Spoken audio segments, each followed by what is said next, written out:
That I have the privilege of introducing Dan Steele. Where is Dan?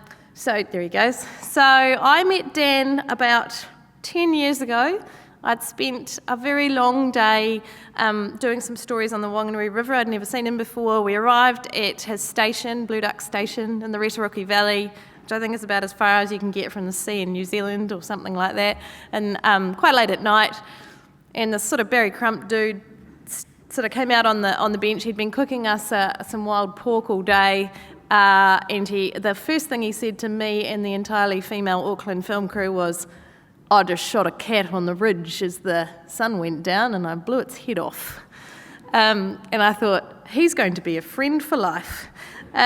Since that time, Dan's become a bit of a rock star in terms of being able to tell the story of why protecting nature on private land as a businessman, a farmer, an advocate, a rakarapa, is so important to this country's success. And for that reason, he was selected to go on a Nuffield scholarship last year to continue to spread the word and to learn more about it internationally. So it is my great pleasure to introduce Dan to the stage, and I'm sure he will keep us all well entertained.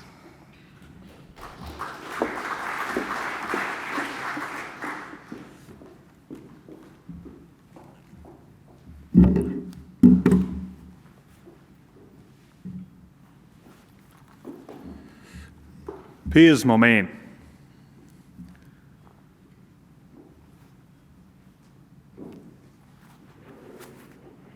The road, it's just turned into a massive river all around me, and that exploded out of the valley beside me. I've never seen anything like it actually for a flash flood of this area. It just breached the culvert. The flood's just about going to carry my truck away. But it just burst out of the valley down here inside 30 seconds, and as you can see, it's just smashed through the rails and the fences, broken over the road. I've never seen anything like this actually. I'm stranded on a small peninsula. It stranded me within 30 seconds, and I didn't think that was possible. But I'm stranded here above the bluffs, and me and my dog, Muck Rogers. Actually, here comes my brother in the tractor. Coming across Dobbs Bluff, but yeah, she's getting a little bit interesting right here. Dangerous. You can see the water cascading over the bluff over there. The road has turned into a river, and yeah, it's she is frightening stuff actually. Hey, right, mate. Thanks, Piers. Yeah, I've just got to. Yeah. Definitely dangerous. I'm just hoping all my guests are safe and. Right, mate. Cut it off there. But I'm stranded. Thanks, Piers. All right, 3 big days, eh? And I just thought I'd show you a bit of entertainment, really.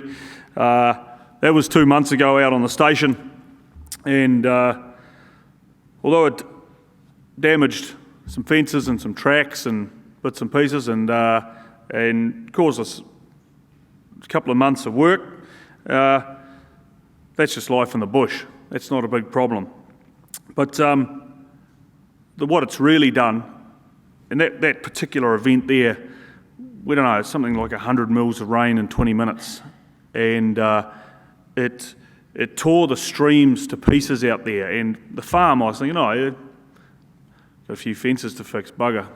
Tracks are all blocked, bugger. She'll be right. But when I got out and saw the blue duck habitat and the streams just totally torn to pieces, and all the riparian trees, everything gone, well, this must be a 1 in 100 year event, because this is happening in the native bush, that they're all torn to pieces.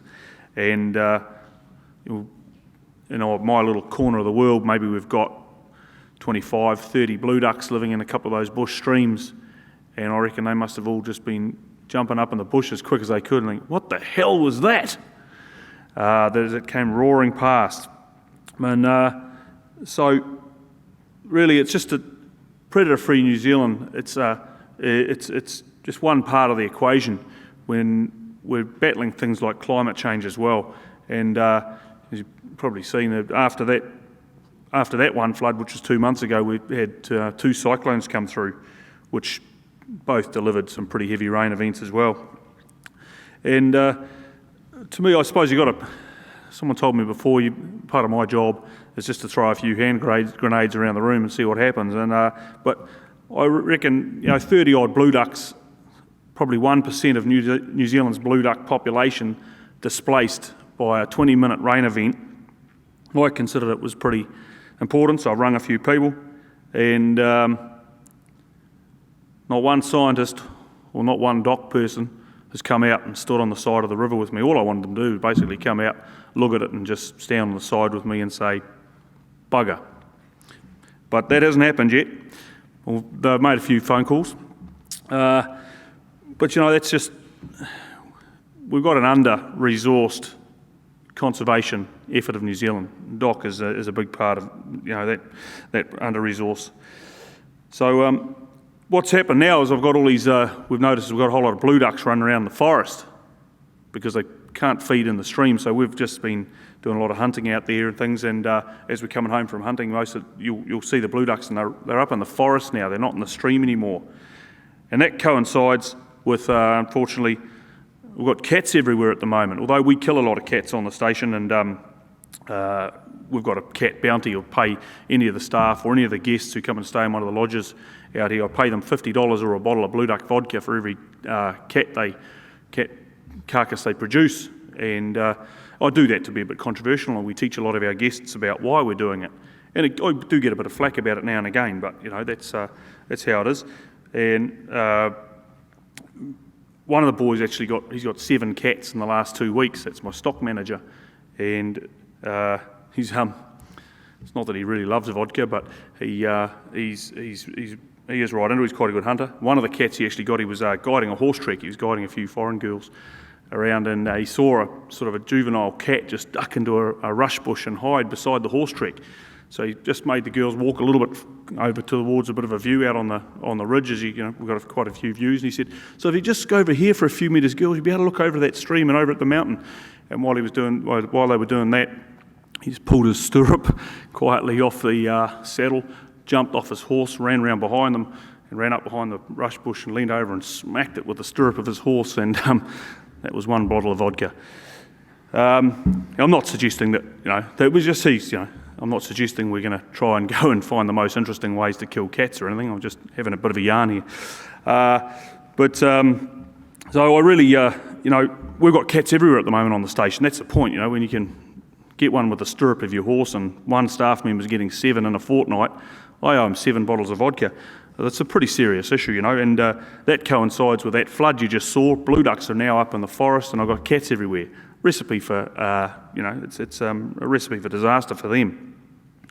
The cat plague is probably because I've had a rabbit plague for a couple of years, and that's something we've got to address. And I agreed with some of the Andy Lowe yesterday, and we've got to be proactive with some of these solutions in New Zealand.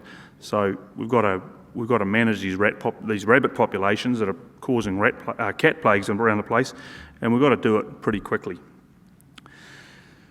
Anyway, so I really enjoyed the crazy cat lady. I don't know if she's still here. That was a good yarn before, and that having that cat policy by 2020 is just a really exciting one. And it's because, as Nick Toki was saying, we're now addressing the elephant in the room with predator-free New Zealand. We really are.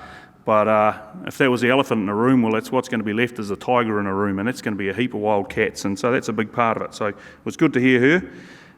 So Lou Sanson's gone. I was going to offer my station actually at the moment for a bloody big cat study, and they can come down and kill a whole lot of cats, and maybe not with stirrups or horses, but we can check their diet and do some trapping programs and maybe save a few blue ducks in the process. Anyway, end of 3 big days, so I just want to I'll just tell you a little bit about what I'm up to, and then don't want to hold you up because, man, she's brain overload, isn't it? I've only been here for about a quarter of it, and there's just so much information. So thank you for inviting me. My name is Dan Steele.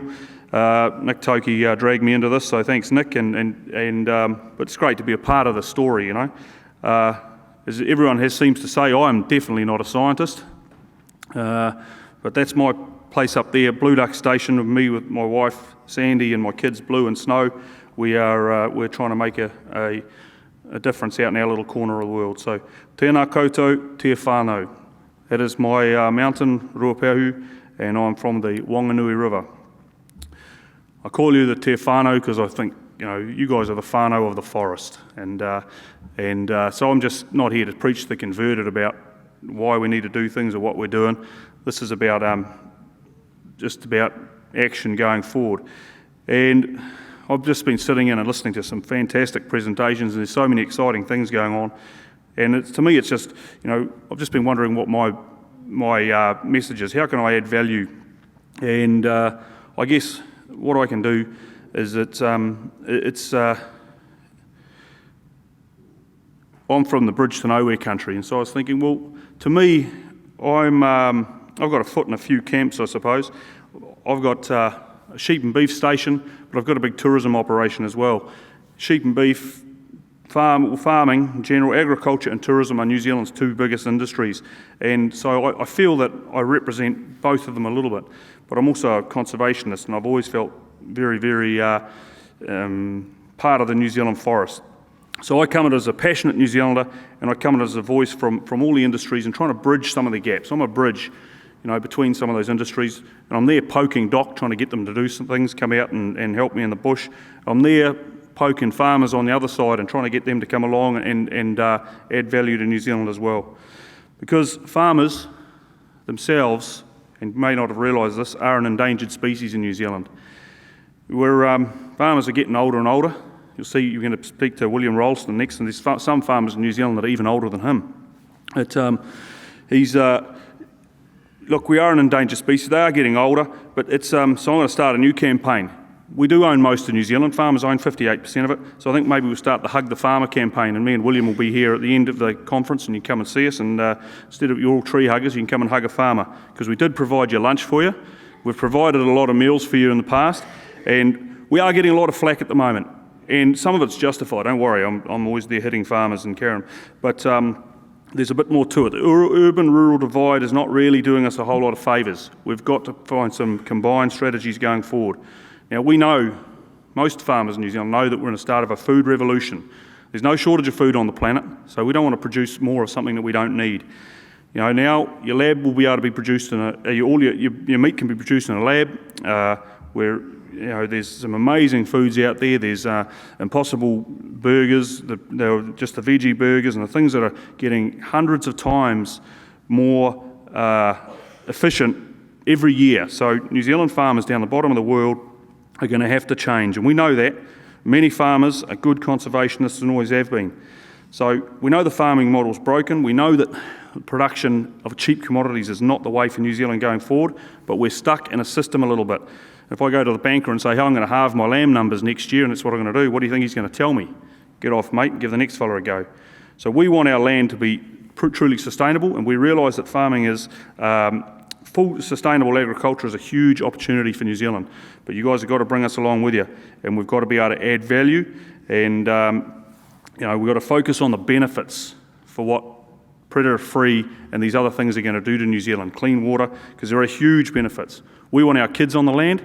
We want our neighbours to have kids on the land, so those two lots of kids can get together and they can have kids, and then we can have grandkids on the land. That's how it works. We don't want everyone living in the cities. Tourism's got a massive role to play. On my place, I get a lot of people coming out all over the world, and they come here to kill stoats and kill cats and be involved. But New Zealand tourism is treading a fine line as well. They've got to pay their way. We can't have more and more people coming here, wandering around, and just 2,000 people across the Tongariro crossing doing nothing about it. DOC is more the Ministry of Tourism than they are the Ministry of Conservation some days, I swear. But we've got to make them pay. We've got to put a tourism contribution on this, and we've got to turn it into a virtuous cycle. These guys, if they don't appreciate coming here and having free national parks and free beaches and contributing that in a monetary term when they hit this country, we don't want those. We don't want those sort of people. And if we don't do it, it's going to be to the detriment of New Zealand. All right. So predator-free is a big part of where we're going. It's only a part of it. We've got to turn this place into the biggest conservation project on earth. We've got to demonstrate the value, and we've got to bring everyone along. The world won't know how much. The world won't care how much we know until the world knows how much we care. And looking forward to being part of it. Thank you very much.